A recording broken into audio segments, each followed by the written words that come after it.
In my heart and mind, I always return to Atlantic Island Park.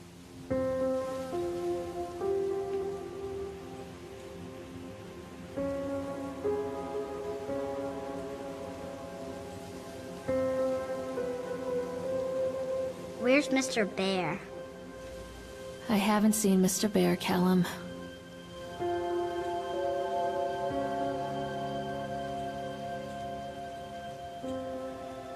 Stay in the car. I'll go and ask information.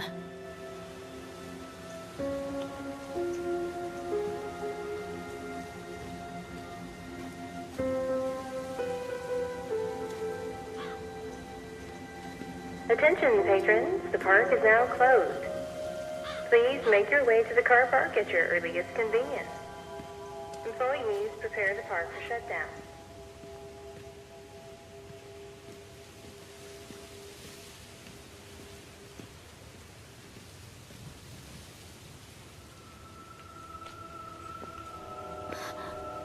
What?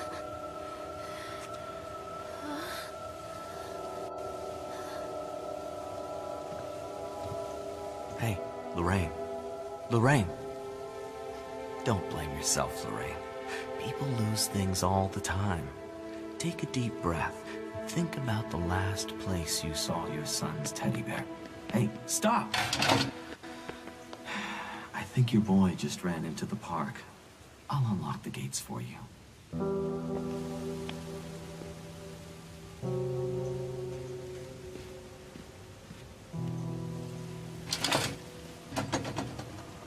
Wait up there for Mommy, Callum. Over here! There's something special about the entrance to an amusement park. A line drawn between the real world and the world of whimsy within. On this side, the apathy of our everyday lives.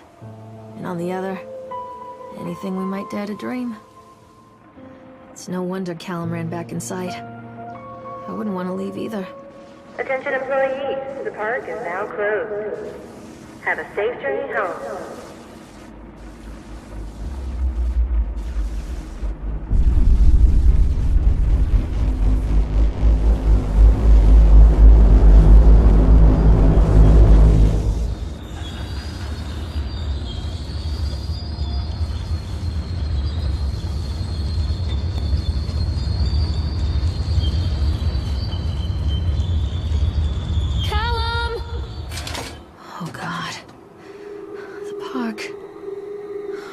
What happened here?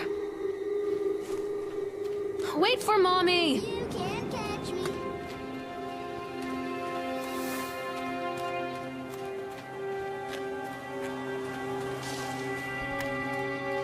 Come to Mommy, Callum!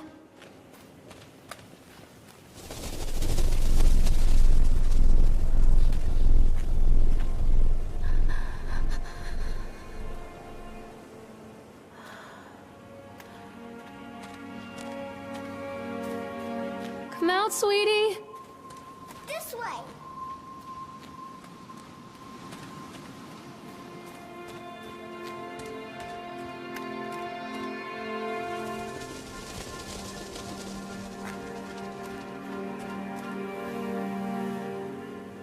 I think this belongs to Callum.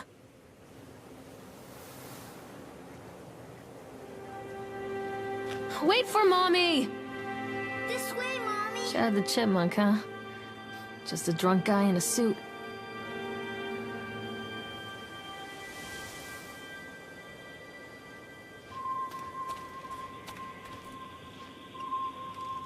What is this about?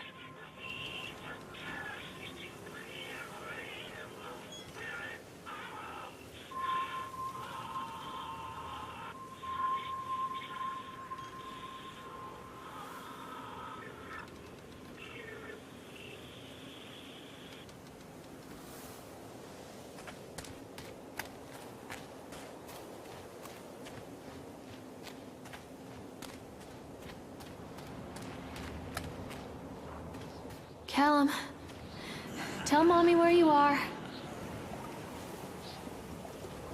Callum, stay where you are!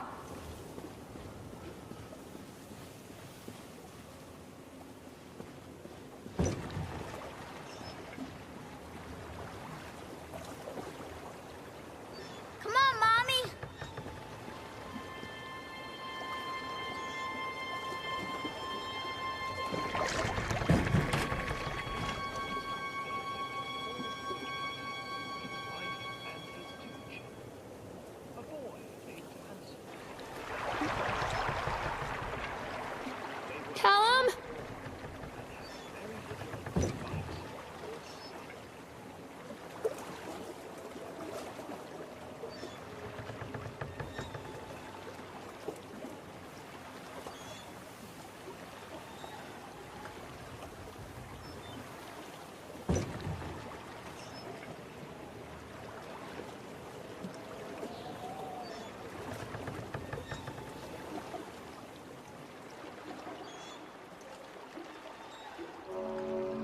Near a great forest, there lived a poor woodcutter, his wife and his 2 children. A boy named Hansel and a girl named Gretel. They were very poor and had very little to bite or sup.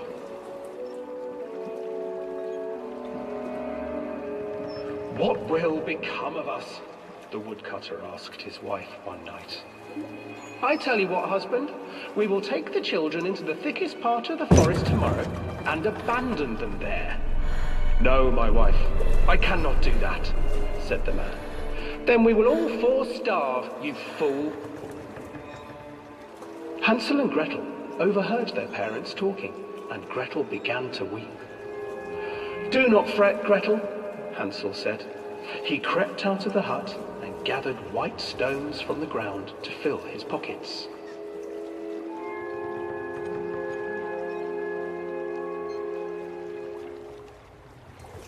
The next morning, the woodcutter leads the children into the forest. Before they leave, their mother gives them a slice of bread and warns them that they will get no more food that day. Clever Hansel leaves a trail of white stones behind them as they pass into the woods. When their father leaves them, the children wait a while, then follow the trail back to their parents' house. After receiving a thorough scolding from their parents for getting lost in the woods, the children are sent to bed without any supper.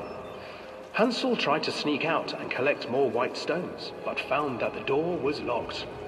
Tomorrow I will take them into the woods myself, the wife told the woodcutter. In the morning, their mother gave them a slice of bread and led them deep into the forest once again.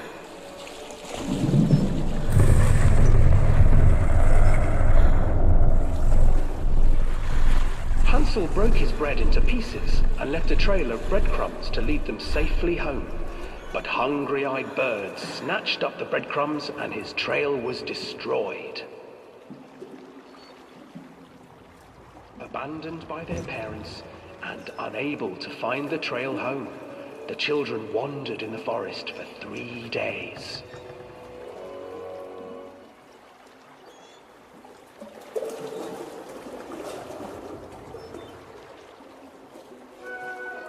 The children stumbled into a clearing with an exceedingly strange house. Its walls were made of gingerbread, and its windows were panes of clear sugar. Hansel, desperately hungry, ran forward and began to nibble on the walls.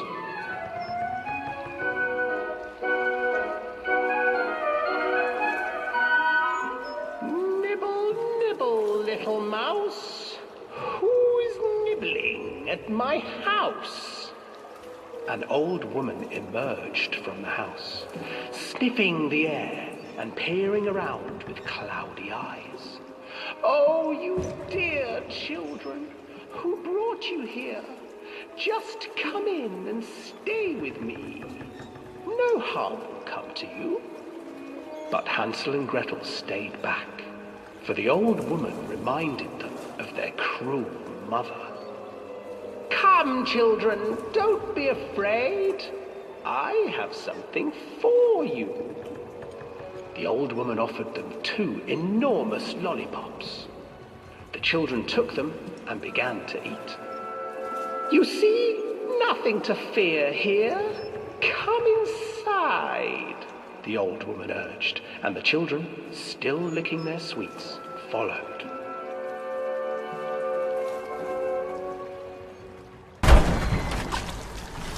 Once inside the house, the old woman changed.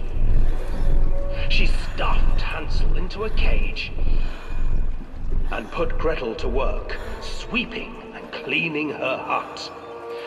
"Your brother will make a good mouthful," the old witch told Gretel. "Once he is fattened up, I shall feast upon him."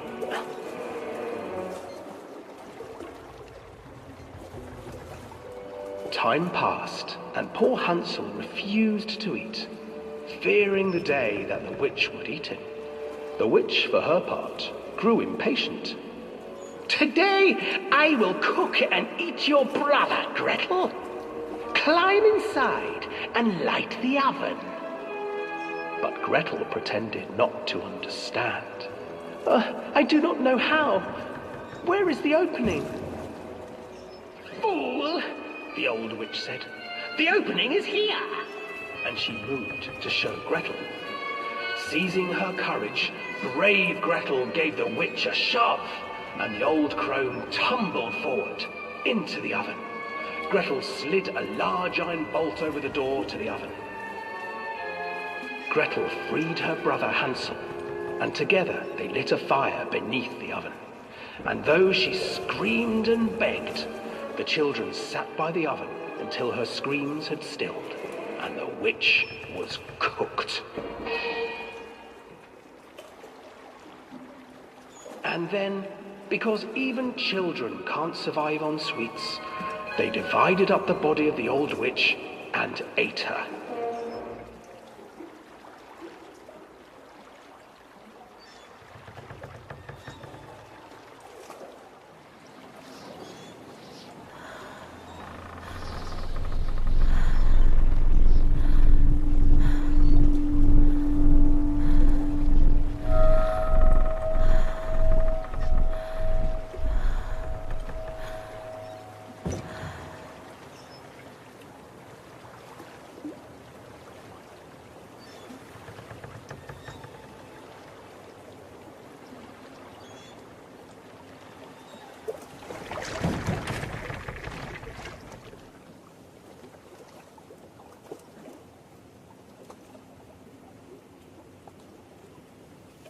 Where's my boy?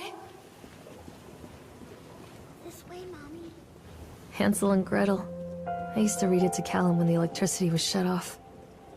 Those poor children. The whole world against them. The forest, the birds, the old witch, even their own parents. I used to imagine that Callum and I were the kids in that story. Not mother and son, but brother and sister, hand in hand against the unkind world.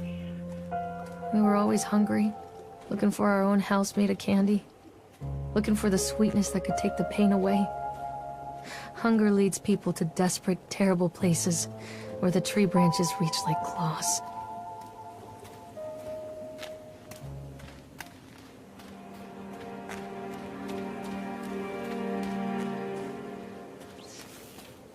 Another accident. This place.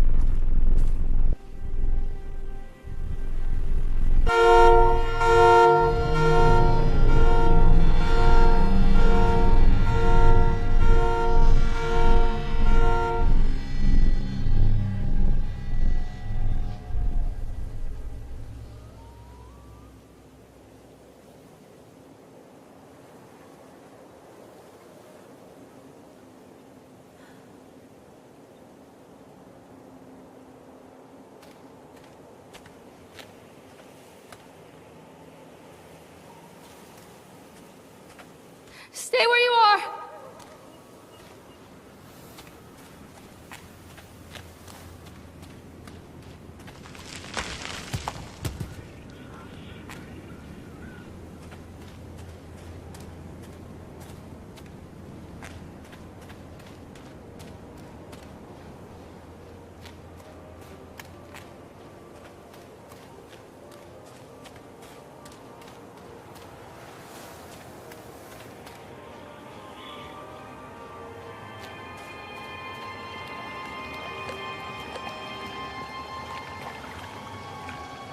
Hello?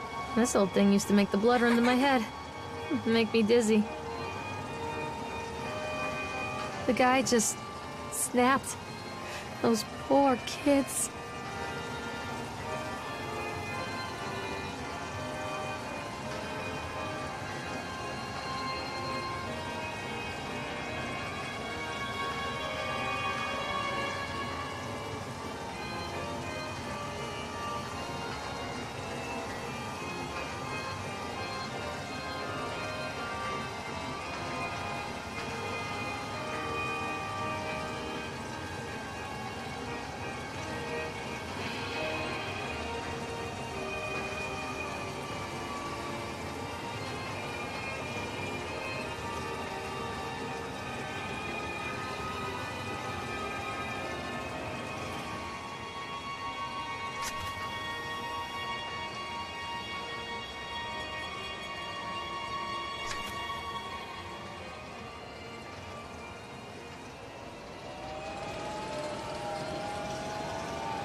I can't get on while it's moving.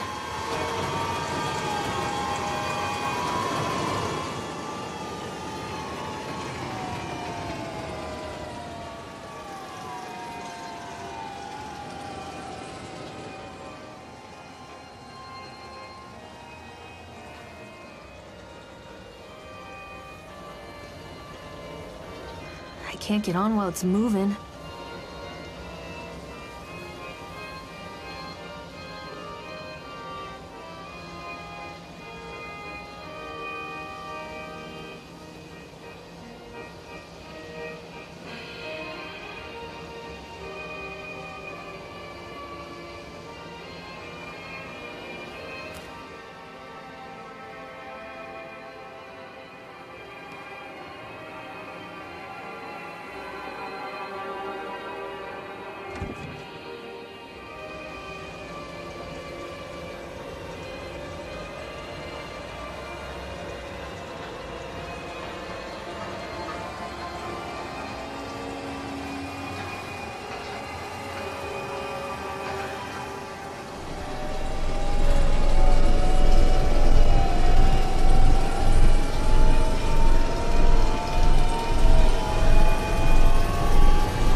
Treachery hides in thoughts.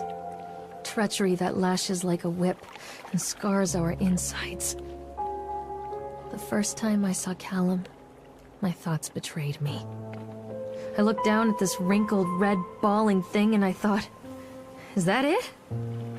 We build our world from expectations, and the world that I had built for Callum was no different.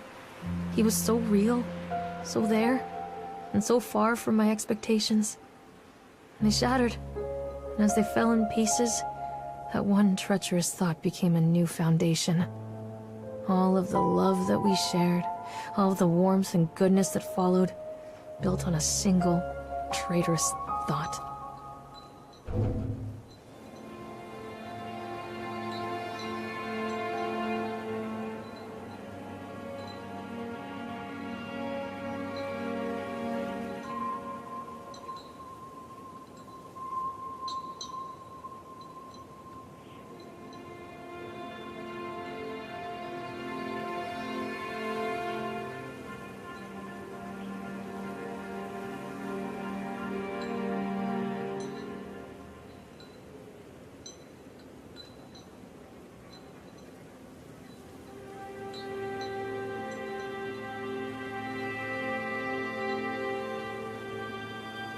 Mommy needs to see you, Callum.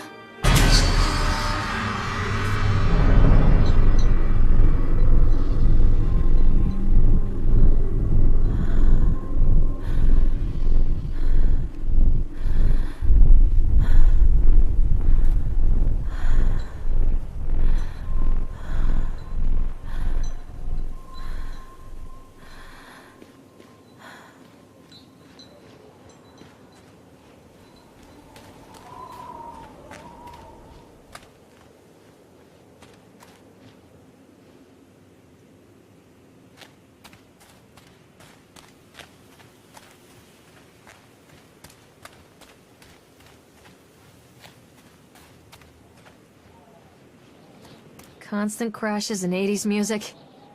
I guess it floats someone's boat.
It's a matter of public record that I am a failure as a mother. Once, when Callum was very small, I left him asleep in the car while I ran an errand. Don't even remember what it was.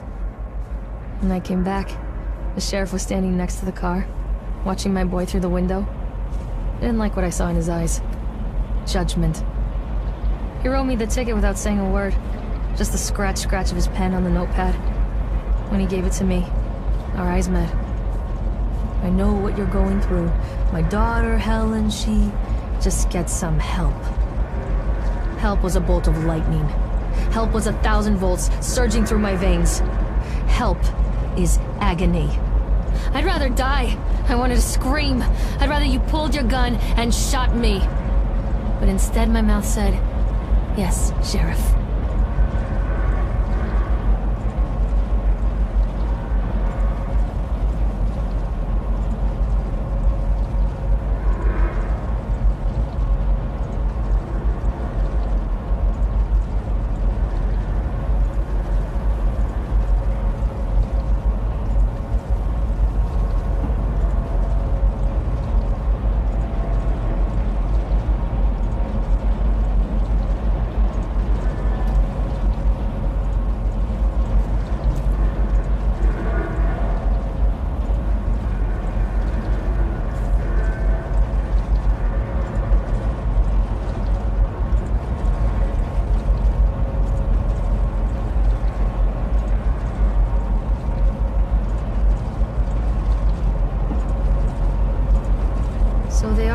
close this place down.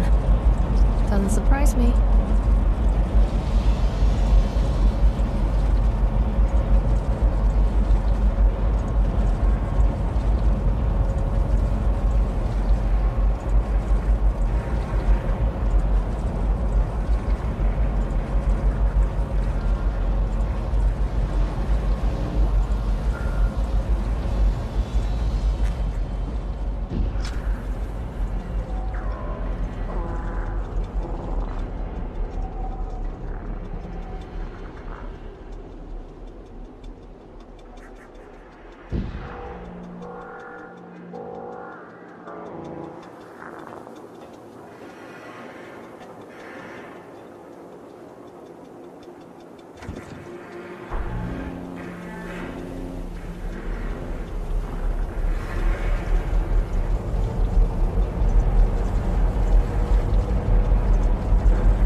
People come into your life for a reason.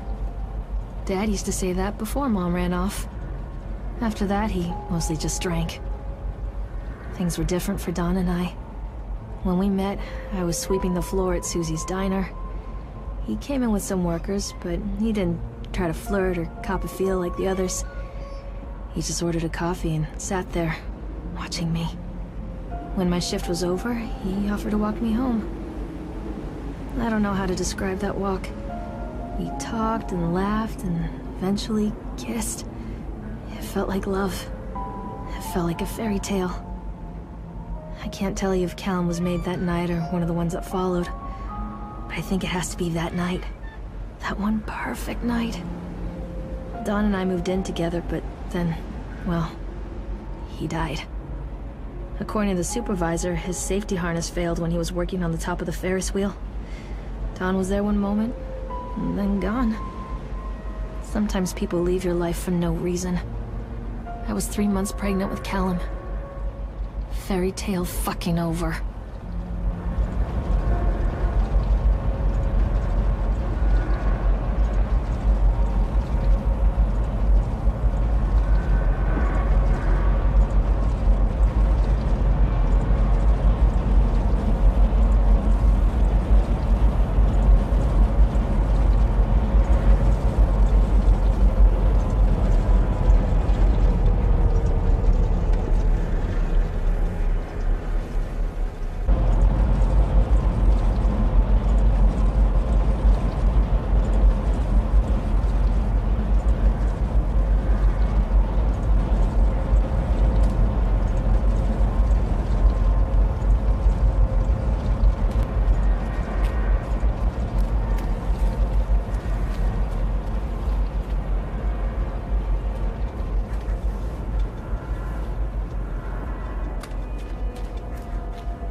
A lot of people idolize their children. You hear them talking about their kids and just the way they talk, their fucking voices make me want to vomit. My angel likes to read, and little Johnny is so good on the piano. Fuck those people! You give up 9 months of your life carrying them, you traumatize yourself giving birth to them, and then you spend the rest of your life as their slave. Wiping asses, mopping up piss, feeding them. Little life-sucking monsters who take and take and take until... we all go insane. Any parent who pretends otherwise is just dishonest. That's called choice supportive bias. I am honest. Callum really grinds my gears, and he owes me everything. Everything! It'd serve the little fuck right if I just abandoned him.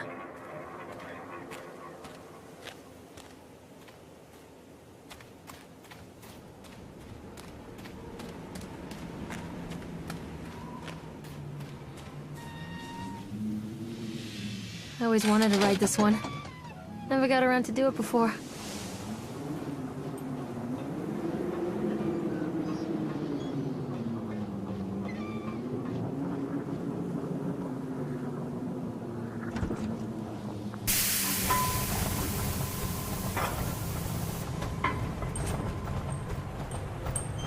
What do you want? We need to talk about Callum. What do you mean? What have you done to him? That's insulting. You and your boy are everything that this place doesn't want. The antithesis of what we stand for. Where is Callum? The poor child. He tried so hard to do what he was taught. He even left you a trail of breadcrumbs. But the park is just so hungry. Tell me where my son is. The witch has him now. Has both of you. No happy ending here, I'm afraid. Just leave me alone. Fool. You always were.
The witch awaits.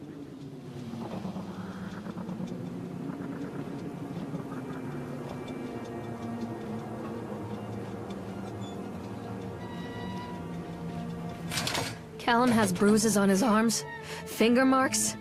Someone has been hurting him! I've asked him, demanded really, to know where he got the marks. But he doesn't want to answer me. Something has scared him into silence. He doesn't dare talk. He's been changing too. Something sinister lurks in the darkness behind his eyes. I catch him staring at me at odd moments. In the night, he tosses and turns and cries out words that I cannot understand. When I try to soothe him, he snaps and bites at my fingers. I think he wants to talk to me. I think he wants to tell me. But They are watching him every minute of every day. They are whispering to him in his sleep, changing him. They are taking my baby away from me. I can save him. There will be pain. But I love him, and in the end, he will understand why. The whole town was shocked by that one. Never found out who did it.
Who did this to him?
These are mine.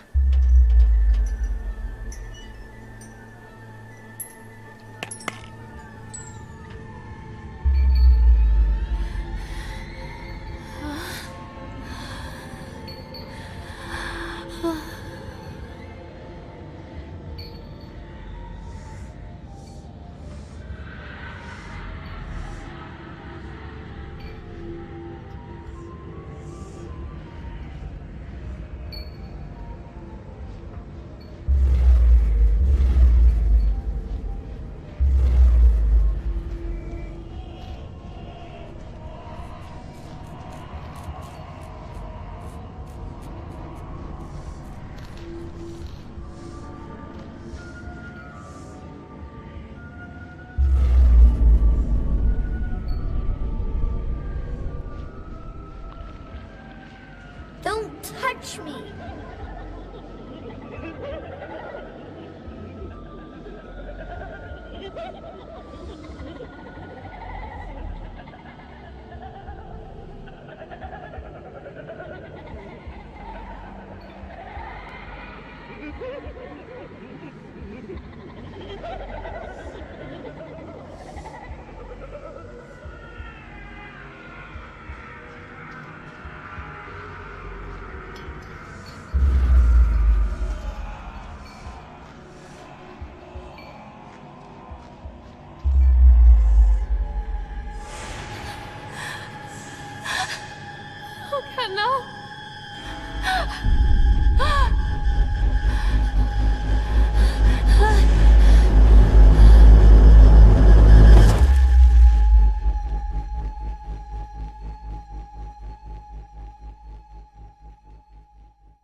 The park is a collage of contradictions all of its own. Millions of people die every year in car crashes, and the park has little cars designed specifically to simulate that action. Hear the children scream with joy. In the sideshow alley, you can walk away with 15 cents worth of mass-produced Chinese teddy bears, while a grinning carny pockets your hard-earned $5.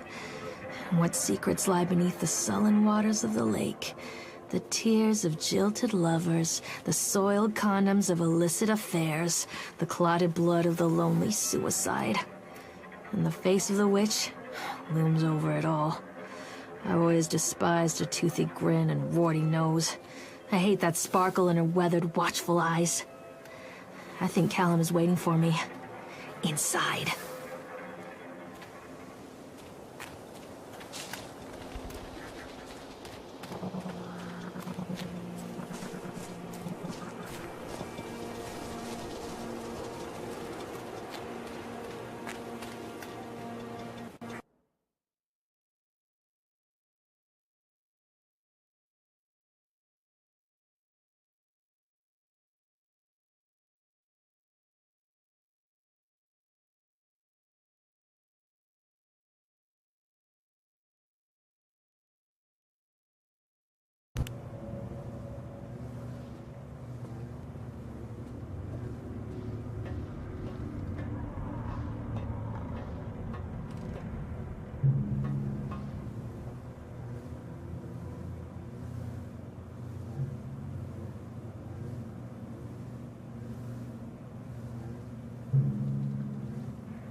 After they let me out, they gave me Callum back and sent me home with a handful of breadcrumbs.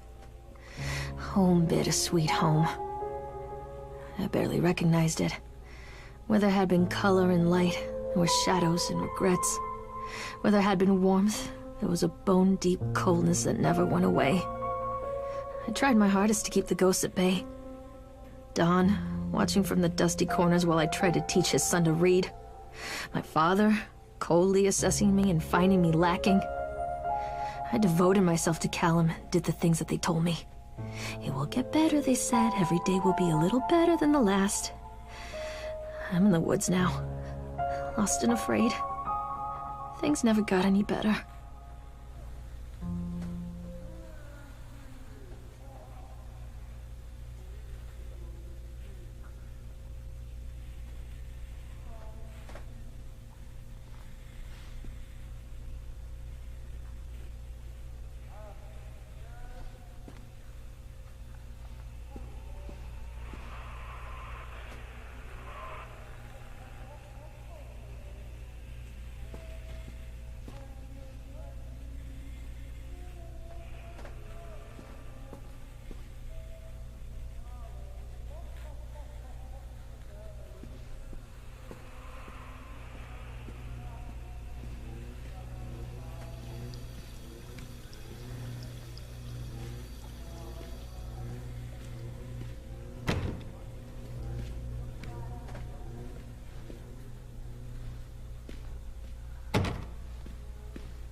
Stories are told again and again, and from their shape we build our understanding of the world.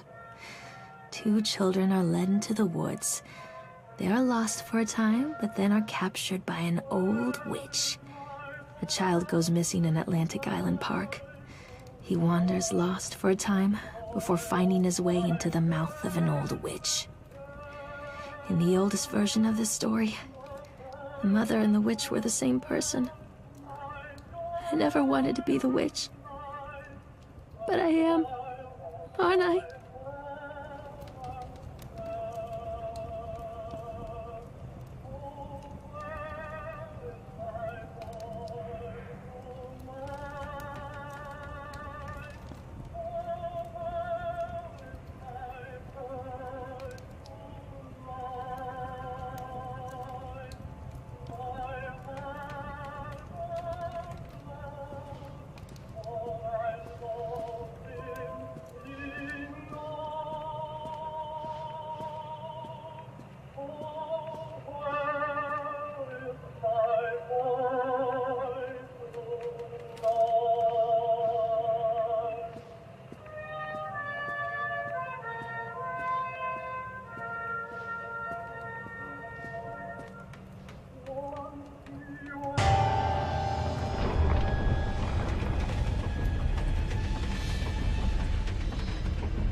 Callum.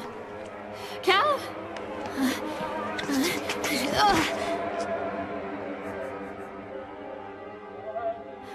Callum. Callum. Callum!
Hey, Loraine. Loraine. Don't blame yourself, Loraine.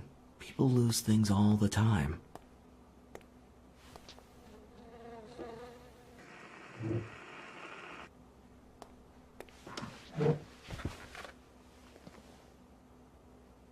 Take a deep breath and think about the last place you saw your son.